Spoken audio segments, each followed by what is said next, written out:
Hello, sister friends. We have more of the bonus scene episodes from season 20. So far, two of them have dropped. I'm going to record and share with you as much as I can from them, and I'll put them in two separate videos. I've not seen a bonus scene episode, or what they refer to as more to love episodes, for episode 1. We are going to talk about episode 2 today, which is Welcome to Speed Dating. Here we go.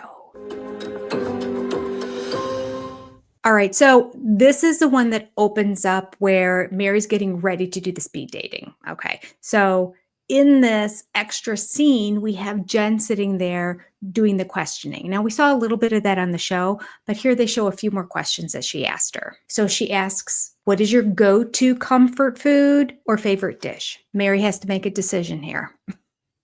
We only have an hour. Okay. I'll try to edit out all the big pauses that are in it. Here we go.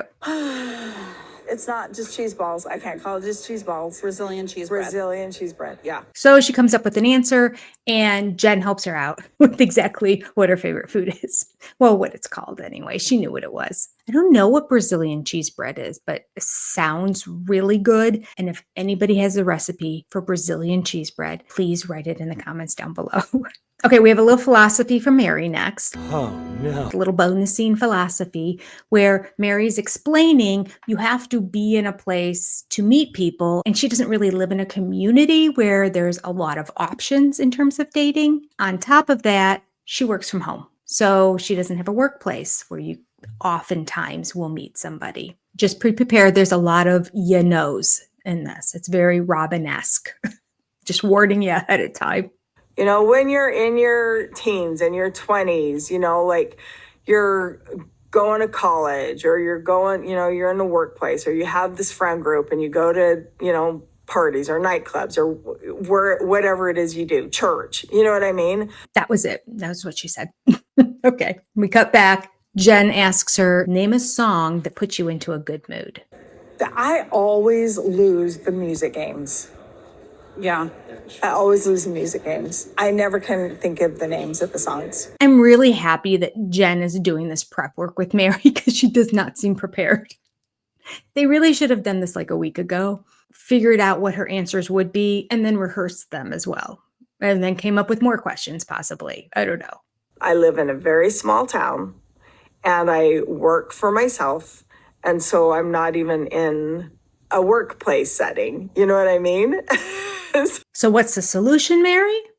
So like I have to get out there and I have to have an open persona. I don't know what that means. What does that mean? I have to have an open persona. What's that? Goodness, is she turning into Robin and Cody right in front of our very eyes? Dear God, no. It's a little scary here. Okay, the next question comes from Jen, and she says, if you had a time machine, would you go back to the past or into the future? And I thought for sure she was going to say 100% my future. I've lived the past. I've had a lot of heartache in the past. Just beam me up, Scotty. Take me to the future. But she doesn't. However, she does have a good answer. I think the 20s. The 1920s. The 19. Not the 2020s. I'm not Those were going to go horrible. back to the Nobody 2020s. wants to go back there. I'm going to go to the 1920s. I love that era. I wasn't thinking about going literally back in time, which would make sense because if you can go future in time, you can go back in time. But I thought it was back in her own time, in her lifetime, like back in time with Cody. I don't know why I thought about that. But yeah, she wants to be a flapper. I don't think the Roaring 20s were as grand as they're like portrayed in, say, The Great Gatsby. I think our vision of the 20s are the wealthy people in the 20s. I think that there was a lot of hardship still in the 20s. I wouldn't want to go back to that period of time. Before any technology, they didn't have washing machines or anything, did they? That doesn't sound like a good time to me. A lot more manual labor and 10 times as more work to get the same chores done. That wouldn't be my thing, no. But like, where am I going to be to run across somebody that might be interested? An airport? Probably not. They're running to catch their flight. A bar? That's not the kind of guy I want to, meet. Somebody who's just in a bar all the time. You know what I mean? Like, I don't know. Like, it's just, what do I do? The hardware store? All good questions. She doesn't have to get quite so angst in her voice. She still needs to work on the modulation of her voice and making it a little softer, a little less edgy. Where am I going to meet them? Not an airport. They're running to catch their flight. Oh, okay. All right. Not necessarily true. You can meet a lot of people in an airport. There's all kinds of lounges and bars and restaurants. There are people who end up having layovers that are 3 and 4 hours long. Sometimes I intentionally will take one of those rather than a 25-minute connection. Because if you miss that connection because your first flight's a little bit late, you're now waiting till the next day or till 4 or 5 hours later to catch your next flight. So lots of people hang out in airports. You know what she needs to do? She needs to get like they are airline specific, but like one of those priority passes that you can get into the different lounges where you see the businessmen who travel a lot. And they're hanging out. They got nobody to talk to. There you go. Where do the pilots hang out? The pilot would be good. They probably have their own lounge, huh? Probably. So into the speed dating, there's the gentleman who said, have you lived in Utah all your life? And she said, no, around. And he's like, well, your career took you away. And then at this point, she expands upon that, where she's lived. Some of these aren't as sensational as last year's, but I still want to share everything with you so you have it. I've been kind of lots of different places. Well, your career took you away. Well, a lot of other things took me away, but yeah, just life. Montana, where have I lived? Montana, Vegas, Arizona, Wyoming, bunch of places.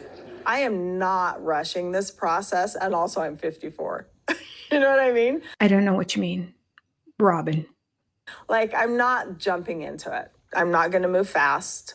I'm going to, meet somebody. There's a lot that we got to figure out to see if our values align, to see if our life aligns. You know what I mean? Please don't say that again. I've experienced a lot, but they've changed. So I could go You back kind and of see have them to again. re-experience it because it is so different.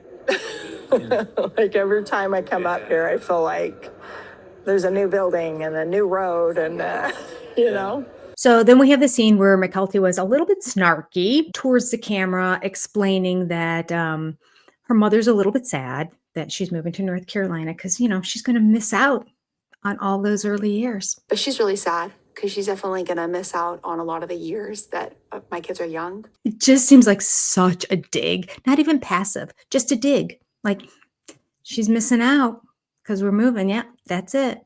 Not like we're going to FaceTime her every night. She's going to be traveling to North Carolina for work. We're going to make it work. We're going to see her all the time. No.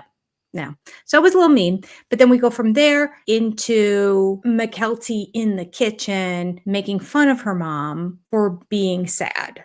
But she's really sad because she's definitely going to miss out on a lot of the years that my kids are young.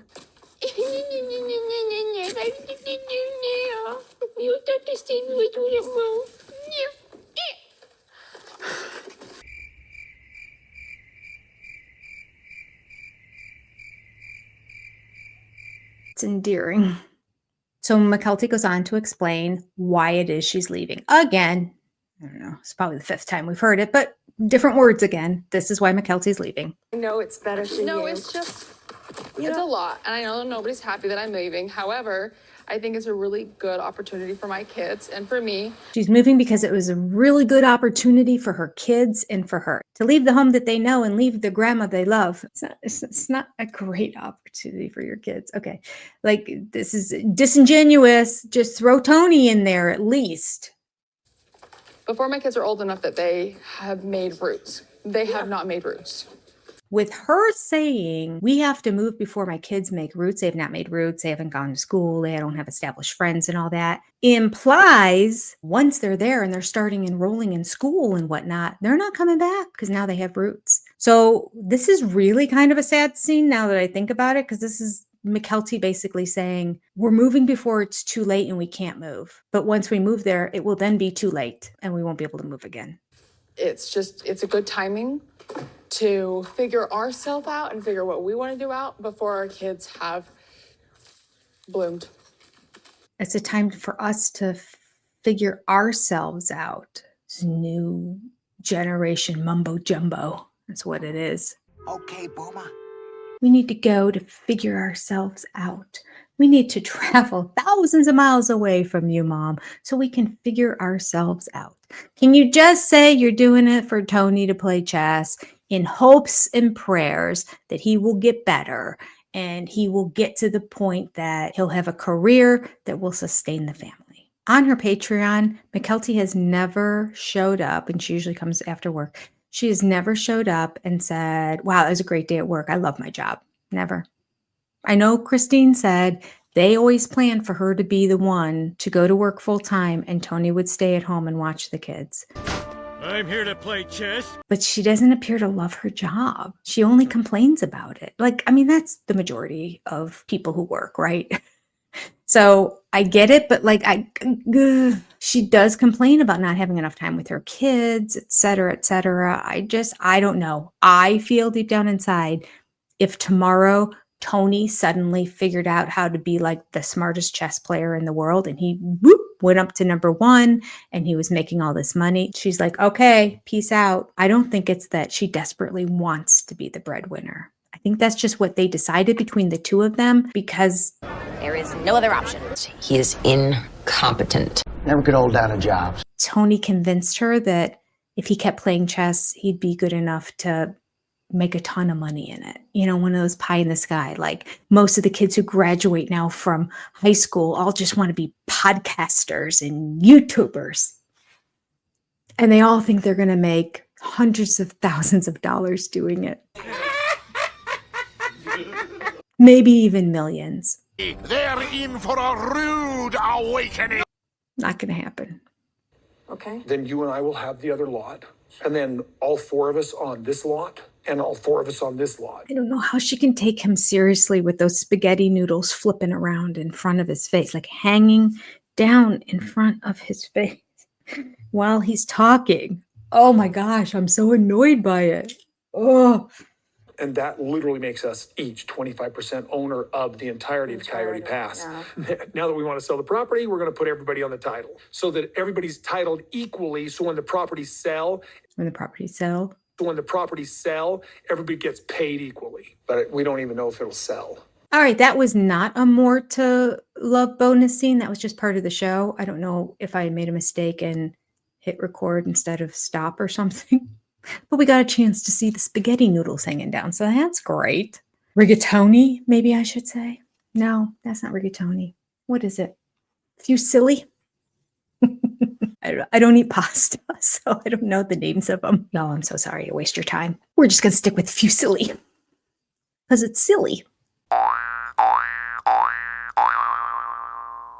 According to Seinfeld. Why Fusilli? Because you're silly. That was a great Seinfeld episode. If you've never seen it, go back and watch. All right, that's all I have for this More to Love bonus scene episode. Hope you enjoyed it. I will show you some more bonus scenes from episode number 3 next.